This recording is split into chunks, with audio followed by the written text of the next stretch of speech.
ಪಾನಿಪುರಿ ಹಿಂದೆ ನಮ್ಮ ಆರೋಗ್ಯವನ್ನು ಹಾನಿ ಮಾಡುವ ಸ್ಟೋರಿ ಒಂದು ಮರೆ ಮಾಡಿದೆ. ಅದು ಏನಂತ ಇವಾಗ ನೋಡೋಣ.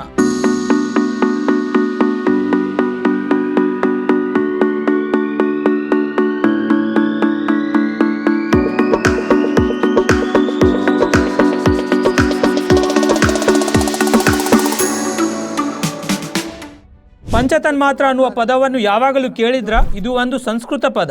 ಮನುಷ್ಯನಿಗೆ ಇರುವಂತಹ 5 ಸೆನ್ಸಸ್, ಅದು ಏನೆಂದರೆ ಶಬ್ದ, ಸ್ಪರ್ಶ, ರೂಪ ಅಲ್ಲದೆ ರಸಗಂಧಗಳನ್ನು ಬೆರೆಸಿ ನಾವು ಪಂಚತನ್ಮಾತ್ರ ಅಂತ ಹೇಳ್ತೀವಿ. ನಾವು ತಿನ್ನುವ ಆಹಾರದ ರುಚಿ ಕೇವಲ ನಾಲಿಗೆಯನ್ನು ಮಾತ್ರ ತಿಳಿಯುತ್ತದೆ ಅಂತ ಬಹಳ ಜನ ಯೋಚಿಸ್ತಾರೆ. ಆದರೆ ನಮಗೆ ಇರುವಂತಹ 5 ಜ್ಞಾನೇಂದ್ರಿಯಗಳಿಗೆ ರುಚಿಯನ್ನು ಅನುಭವಿಸುವ ಶಕ್ತಿ ಇರುತ್ತೆ ಅನ್ನುವ ವಿಷಯವನ್ನು ನಾವು ಅರ್ಥ ಮಾಡಿಕೊಳ್ಳಬೇಕು. ಹಾಗೆ ಪಂಚೇಂದ್ರಿಯಗಳಿಗೆ ತೃಪ್ತಿಪಡಿಸುವ ಫುಡ್ ಐಟಮ್ ಒಳಗಡೆ ಪಾನಿಪುರಿ ಒಂದು ಅಂತ ಖಚಿತವಾಗಿ ಹೇಳಬಹುದು. ಈ ಪಾನಿಪುರಿ ಬಹಳ ಜನರಿಗೆ ಒಂದು ಅಡಿಕ್ಷನ್ ಆಗಿದೆ ಅಂತ ವಿಷಯವನ್ನು ನಾವು ನಿರ್ದಿಷ್ಟವಾಗಿ ಹೇಳುವುದು ಅಗತ್ಯವಿಲ್ಲ. ಕೇವಲ ನಮ್ಮ ದೇಶದಲ್ಲಿ ಇದರ ಮಾರ್ಕೆಟ್ ಹೆಚ್ಚಾಗ್ತಾ ಇದೆ. ಸುಮಾರು 6,000 ಕೋಟಿ ಮೇಲೆ ಹೋಗಿದೆ ಅಂತ ವರದಿಗಳು ಹೇಳಿದೆ ಈ ದಿನ. ನಮ್ಮ ಪಂಚೇಂದ್ರಿಯಗಳನ್ನು ಟ್ರಿಗರ್ ಮಾಡುವ ಸ್ಪೆಷಾಲಿಟಿ ಈ ಪಾನಿಪುರಿ ಒಳಗಡೆ ಏನಿದೆ ಅಂತ ಒಂದು ಸಾರಿ ನೋಡಿದಾಗ, ಪಂಚತನ್ಮಾತ್ರ ಒಳಗಡೆ ಮೊದಲಿಗೆ ಶಬ್ದ ಅಂದರೆ ಕೇಳಿಸುವುದು ಎಂದರ್ಥ. ಪಾನಿಪುರಿ ತಿನ್ನುವಾಗ ಕ್ರಿಸ್ಪಿಯಾಗಿ ಇರುವುದಲ್ಲದೆ ತಿನ್ನುವಾಗ ಕರಕರವಾಗಿ ಬರುವ ಆ ಸೌಂಡ್ ಕೂಡ ನಮಗೆ ಸ್ಪಷ್ಟವಾಗಿ ಕೇಳಿಸುತ್ತದೆ. ಈ ಸೌಂಡ್ ನಮಗೆ ಅಟ್ರಾಕ್ಟ್ ಮಾಡುತ್ತೆ. ಎರಡನೆಯದು ಸ್ಪರ್ಶ ಅಂದರೆ ಟಚ್ ಅನ್ನುವುದು. ಪಾನಿಪುರಿ ಒಳಗಡೆ ಇರುವ ಒಂದು ರೀತಿಯ ನೀರಿನಿಂದ ಸಾಲಿಡ್ ಲಿಕ್ವಿಡ್ ಎರಡು ಕಲೆತು ಬಾಯಿಗೆ ಹೊಸ ರೀತಿಯ ಸ್ಪರ್ಶವನ್ನು ಕೊಡುತ್ತಾ ಇರುತ್ತೆ. ಈಗ ಮೂರನೆಯದು ರೂಪ. ಪಾನಿಪುರಿ ಬ್ರೈಟ್ ಕಲರ್ ಜೊತೆಗೆ ಅಂದವಾಗಿ ಗೋಲವಾಗಿ ಇರುತ್ತೆ. ಅಂದರೆ ಹೊಟ್ಟೆಗಿಂತ ಮೊದಲು ಕಣ್ಣಿಗೆ ತಿನ್ನಬೇಕು ಅನ್ನೋ ಆಸೆ ಬರುತ್ತಾ ಇರುತ್ತೆ. ಈಗ ನಾಲ್ಕನೆಯದು ರಸ ಅಂದರೆ ರುಚಿ. ಇದು ಎಲ್ಲ ರೀತಿಯವಾಗಿ ಖಾರವಾಗಿ, ಸಿಹಿ, ಹುಳಿ ಕಲಿಸಿ ಇರುತ್ತೆ.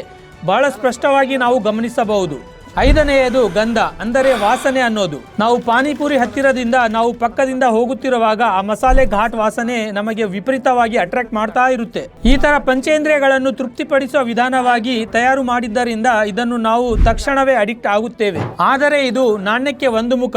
ಎಲ್ಲ ಸೆನ್ಸ್ ನಿಂದ ಮಾಡಿರುವ ಪಾನಿಪುರಿ ನಮಗೆ ಸ್ವಲ್ಪ ಸ್ಪೆಷಲ್ ಅನಿಸಬಹುದು, ಆದರೆ ಇದು ಬಹಳ ಡೇಂಜರಸ್ ಅಂತ ನಾವು ಅರ್ಥ ಮಾಡಿಕೊಳ್ಳಬೇಕು. ಇದು ಪಂಚೇಂದ್ರಿಯವನ್ನು ತೃಪ್ತಿಪಡಿಸಬಹುದು, ಆದರೆ ಇದರಿಂದ ಹಲವು ರೀತಿಯ ಆರೋಗ್ಯದ ಸಮಸ್ಯೆಯನ್ನು ನಾವು ಎದುರಿಸಬಹುದು. ಅದರೊಳಗೆ ಮೊದಲನೆಯದು ಜೀರ್ಣ ಸಮಸ್ಯೆ. ರೋಡ್ ಮೇಲೆ ಕ್ವಾಲಿಟಿ ಇರದ ಪದಾರ್ಥಗಳಿಂದ ಮಾಡುವುದರಿಂದ ಈ ಪಾನಿಪುರಿ ಸೇವಿಸುವುದರಿಂದ ಡಯೇರಿಯಾ, ಜಾಂಡಿಸ್, ಅಲ್ಸರ್ಸ್ ಅಲ್ಲದೆ ಹೊಟ್ಟೆ ನೋವು ಈ ತರ ಎಷ್ಟೋ ರೀತಿಯ ಸಮಸ್ಯೆಗೆ ಒಳಗಾಗಬಹುದು. ಎರಡನೆಯದು ಹೃದಯದ ರೋಗ, ಕ್ಯಾನ್ಸರ್ಗೆ ಕೂಡ ತುತ್ತಾಗುವ ಅವಕಾಶವಿದೆ.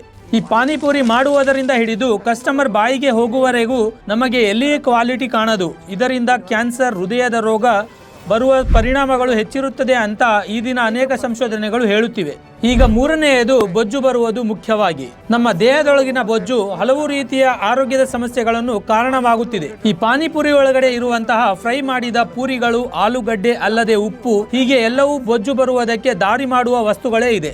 ಈಗ ನಾಲ್ಕನೆಯದು ಪಾನಿಪುರಿ ಹೆಚ್ಚಾಗಿ ಎಲ್ಲಿ ಸಿಗುತ್ತೆ ಅಂತ ನಮಗೆಲ್ಲರಿಗೂ ತಿಳಿದಿದೆ. ಅಲ್ಲದೆ ತಯಾರಿಸುವ ವಿಧಾನ ಕೂಡ ಬಹಳ ಜನರು ನೋಡಿರಬಹುದು. ಅಲ್ಲಿ ವಸ್ತುಗಳ ಮೇಲೆ ಹರಡಿರುವ ನೊಣಗಳಿಂದ ಅಂದರೆ ನೊಣ, ಧೂಳು ಇದರಿಂದ ಕೂಡ ಹೊಟ್ಟೆಗೆ ಸೇರಿ ದೀರ್ಘಕಾಲವರೆಗೂ ಆರೋಗ್ಯದ ಸಮಸ್ಯೆಗೆ ಒಳಗಾಗುವ ಅವಕಾಶವಿದೆ. ಕೊನೆಯದಾಗಿ ಬ್ಲಡ್ ಪ್ರೆಷರ್. ಈ ಪಾನಿಪುರಿ ಒಳಗಡೆ ಉಪ್ಪಿನಾಂಶ ಹೆಚ್ಚಿರುತ್ತದೆ.